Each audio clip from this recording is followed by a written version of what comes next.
शादी के बाद प्यार खत्म हो जाता है। ऐसा नहीं है, सच्चा प्यार कभी भी खत्म नहीं होता। चलो ठीक है, लेकिन वादा करो शादी के बाद रानी बना के रखोगे। वादा करते हैं हम आपको हर वक्त रानी बना के रखेंगे। सर हमेशा बात करोगे ना? ऊंची बात नहीं करोगे हमसे। अरे आप रानी साहिबा है, आपसे आप जनाब से बात होगी। अब तो बिल्कुल भी नहीं समझ हो रहा। अब मैं वो शायरी लिखने गुजारना चाहती हूँ।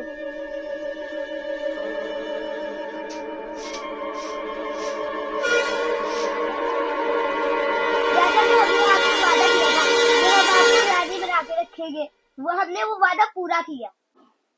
अब आप घर के सारे काम ताज पहन के करेंगे। अरे वाह, झाड़ू तो आपने बहुत ही अच्छा लगाया है। अब हम चाहते हैं कि आप हमारी शाही बकरियों को चारा डाल।